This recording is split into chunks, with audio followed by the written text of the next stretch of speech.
Hello, and welcome to Gatherverse News Unscripted, your home for humanity-centered tech journalism. I'm Lisa Bernard. Thank you so much for joining me. Today, I will be speaking with Sid Desai. Sid is the co-founder and CEO of Novo Being. It is a VR tool that helps address the unmet mental health needs of patients who have long-term hospital stays and also healthcare workers in hospitals. And it's also a tool for the masses, introducing meditation and breath work, as well as cognitive behavioral therapy, among other things, to help with stress management. Sid, thank you so much for joining me. Thank you so much for having me, Lisa. It's a pleasure to be here. Pleasure to have you. So I want to start, please, if you would tell us about your background, where you loved tinkering as a kid, combined with your father's health struggles, and how that led you to where you are today with your work. Yeah, so, kind of going back 20 years, which is a long time ago now, I've always been the kind of guy that likes to take apart stuff, right? So as you mentioned, rightfully, I'm a tinker at heart. And when I was a kid, I used to take these, kind of old rotary phones or television sets and radio sets and just kind of unscrew them and just explore the inner workings of these gadgets. It drove me, like, in my curiosity, like, to understand really how these technologies and how these devices actually worked. How did they produce sound? How did they produce sight, and so on and so forth. My dad was pretty upset a couple of times because I actually bricked a lot of his phones just doing exactly that. So that wasn't a happy moment, but really that curiosity led me down a pathway to then apply that same drive into understanding the inner workings of human lives. Right, I was very curious about what makes our humans function the way they do, what makes them think or behave or feel the way they do. And so I started developing this drive to, like, understand human psychology, and devoured a lot of books on the topic about psychology at an earlier age. And then a big event that kind of shook my life was, as you mentioned, my dad's passing due to cancer in 2015. And that event kind of changed the way I looked at my life. I mean, that event really drove me into looking into solutions for people going through a similar journey. And in 2020, I kicked off Rocket VR Health, which is now Novo Being, with that intent that we want to bring more amazing, immersive well-being experiences to more and more people out there, especially those who are struggling with their cancer, cancer patients, survivors, and also just the broader audience in general. So that's really what got me started.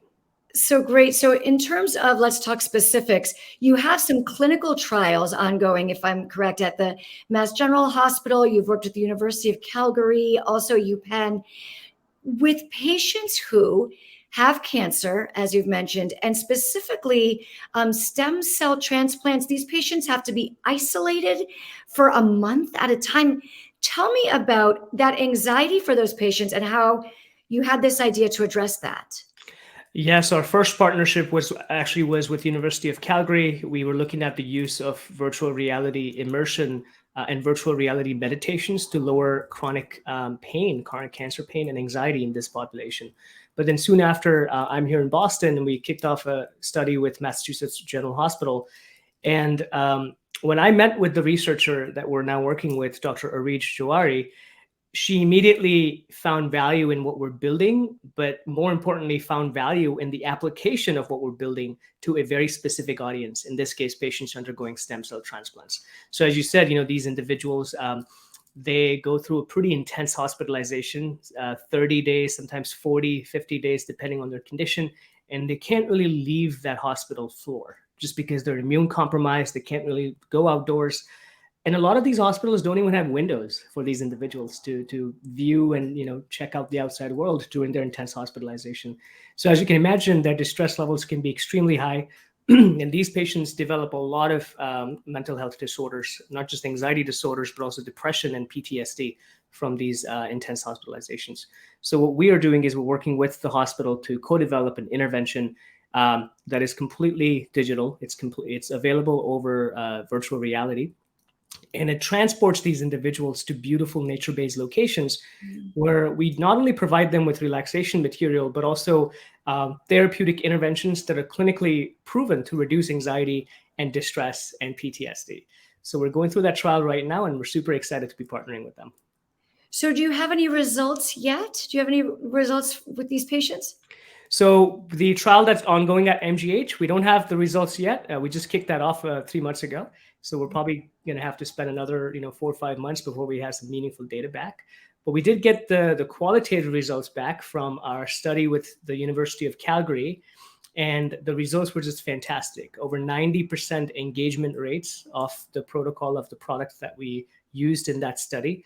And most patients actually went through the entire 6-week intervention with 90% engagement and adherence rate. So that's kind of pretty positive, which typically a lot of these digital health interventions that are offered over a 2D device, such as a mobile phone, tend to have a lower engagement rates because they tend to get distracted quite easily with other apps on their phones and YouTube and Netflix and Instagram and so on and so forth. But with VR, because it has this capacity to kind of keep your attention focused for the entire duration of the treatment, we're seeing a lot more higher adherence and engagement as a result of that. And is there somebody, a therapist or somebody that is speaking to them, guiding them? Do they see the person? Is there actual therapy being conducted? So a lot of what we do is what we call self-administrable therapy. So this is all designed in such a way that they can kind of go through it by themselves. There is no actual live human on the other end of it. A lot of the content is actually pre-recorded and then provided to them in a gamified fashion. So that makes things a lot more interesting and sort of engaging for the participant. But that being said, we are exploring the potential of bringing in a live person at the end of this year. In fact, we already have a beta release out for our app for the consumer version, and we have the capacity to bring up to 6 people in the same virtual space together, where we could potentially engage in therapeutic interventions. So that is exactly the future that we're working toward. And we do envision a world where in the future you might be able to meet your therapist in an immersive environment, and they'll be able to pull up a 3D structure of the human brain, for example, to help you understand certain concepts of the human brain and how it functions, or be able to pull up certain therapeutic games that they might even play with you so that you can understand some of these concepts in a deeper sense. So it's all exciting stuff. Yes, and I imagine that it could help with costs because therapy is so expensive and so few people can actually have access to top psychiatrists, and also they're very busy. These psychiatrists are overwhelmed. Many don't take new patients. Yeah. So it does seem like it is a way to have increase access to people. Absolutely. Yeah, there are some stats that were published. I think there's the ratio is so skewed that there's over 300 people that are in need of therapy for every one psychologist that could provide services. And this ratio, obviously we have to train more psychologists to get them up to speed, but more importantly, we also need to focus on the engagement. The type of modalities that these psychologists use are phenomenal, but a lot of times they're not as engaging as we would have liked. To give you an example, if I want to help somebody understand the connection between somebody's thoughts, feelings, and behaviors, I can draw a picture for you and you might get that. But if I convert that into a 3D therapeutic game and give you certain scenarios to identify, identify this person's thoughts, feelings, and behaviors, and let's play a game, this information sticks in your brain for a lot longer because it leverages a lot more other neural connections than audio or visual. It also leverages kinesthetic connections in your brain. And that way, the therapy session is not just productive or engaging, but the actual durability of the therapy session is also much better as a result of this. Yeah, that's so interesting. So you've really studied the brain in so many different aspects, both technologically and also psychiatrically. That's really interesting. You also had mentioned for healthcare workers who are in the hospital. Do you have a trial with them as well? Yeah. So what's interesting is every hospital that we have approached to, and we presented the use case for patients, the consistent theme that kept on coming up was, hey, do you have something for our providers, our nurse practitioners? We're just, burnout is a real issue. I think the numbers are so bad. There's over 50% of the healthcare practitioners experience burnout, uh, on a continuous basis. And I'm not saying that, VR interventions or mental health interventions are going to fix all aspects of burnout. Burnout is a pretty complex subject, a lot of facets to it. But if we can help alleviate their stress and anxiety as they're going through, and helping patients in a hospital setting, that would be fantastic. So yeah, we are in conversation with a hospital out in Worcester, Massachusetts, called UMass Memorial Health. This was actually the birthplace of MBSR, mindfulness-based stress reduction, was invented by John Kabat-Zinn at this hospital 30 years ago in 1970s. So we're super excited to be working with them. We have a few demo sessions scheduled with about 30 people from UMass Memorial Health next month. So we're super excited to kick off, a potential project with them focusing on healthcare practitioner burnout. Great. So let's shift to talking about the product that's in MetaQuest and is for the masses, for lack of a better way to describe it, not only for cancer patients or caregivers. And while we talk, we'll show a promotional video of some of the beautiful images that users would see in their headset. So talk to me a little bit about this Novo Being. First of all, tell me about the name of your company. It's a new name. Tell me how you came to it. Yeah, so my co-founder Nick and I, we were going through a lot of brainstorming about what name would resonate most with people, and we had a few options in mind. But this word being kept on coming up, and it really comes from this framework that I believe John Kabat-Zinn potentially even came up with. It's called the domain of doing and the domain of being. And all of us as a society, we spend so much time in the domain of doing. We're always doing things. We're always going from one thing to another. We're not spending time in the domain of being. So that was the whole idea behind it, that how can we bring the word being into the name? And then the word Novo kind of just, how can we get people to experience a new sense of being? That's where the word Novo Being came from. And yeah, so we just went through a rebrand, and so that our app is indeed live. And one of the reasons why we also developed this consumer-facing app is because on a consistent basis, we kept on getting requests from people all around that, hey, this is great. I love all the visuals and everything that you guys are doing. Can I use it? I'm not a cancer survivor. I'm not a caregiver, but I want to use it because I'm just going through a lot of, a stressful time. Do you have something for me? And the reality is, stress affects everybody, right? There's close to, 50 million people in the US that perpetually exhibit, chronic stress, and it's a huge issue. Mm-hmm. So we believe that, by having these modalities available in through consumer headsets like the MetaQuest 2 and now the MetaQuest 3 that just came out today, we'll get Novo Being in the hands of more people and give them access to immersive well-being sessions that are just so much engaging and so beautiful that will help them potentially lower their stress and anxiety.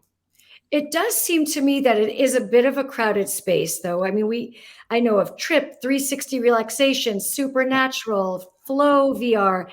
How do you position yourselves differently, or what do you think is different about Novo Being? Yeah, so I think we're focusing pretty heavily on the interactivity part of it and the personalization part of it. So we have a mood and a stress meter within our app. And so a lot of the content that we're going to be developing will be customized and personalized specifically to you and your needs. And as you can see from this video, a lot of experiences that we're developing are heavily interactive. And the reason we're doing that is because when you are developing in VR for the modality, you got to take advantage of that modality. You can't put a simple video file, a 360 video file, and a simple audio meditation and expect people to actually meditate and practice breath work without making it interactive. So that's what our value differentiator is. Some of these other apps you mentioned are wonderful apps. I actually use some of them from time to time as well. But the way we are positioning ourselves is that we want to make things more interactive. We're also launching our group session feature. So you'll be able to actually experience a live meditation and a live breathwork workshop in a group setting with other participants. And what's interesting about our approach is we're learning a lot from our clinical trials that we have running at these hospitals, and we're bringing in a lot of that clinical background and expertise and feeding that into our consumer products. So we believe that it'll make for a better, more durable product. Just quickly describe what those hands were doing. What are the hands in the video? Yeah, so one of the things that we figured out is that we don't have to use controllers anymore. So most Quest headsets these days support hand tracking. So you don't even have to have your controllers in your hand. And in that particular example, one of the meditations that we have is a meditation where you're actually building your own constellations in the air. And you're able to do that by connecting these different stars with your hands, and then the constellation pops up in the night sky. That's one of them. The other one is, you're holding your hand out in front of you, just like so, and then this magical orb and comes and lands in your hand, and it kind of charges up your hand a little bit, and you bring that closer to your heart. So we're kind of taking a lot of these embodiment practices that typically people do in their day-to-day meditation practice, but we're making it more engaging and immersive, so that it resonates with users in a much better way. Well, thank you. Thank you so much, Sid, for being with us today and showing us the work you're working on. I really appreciate it. Of course, Lisa, thank you so much for having us, and congratulations on all the wonderful stuff that you're doing at GatherVerse. So thank you so much. Thank you. All right. Appreciate it. Yeah. And to all of you out there, if you happen to be at the AWE conference tomorrow, come say hello. I'll be facilitating a fireside chat with Christopher Lafayette, the founder of GatherVerse and GatherVerse News.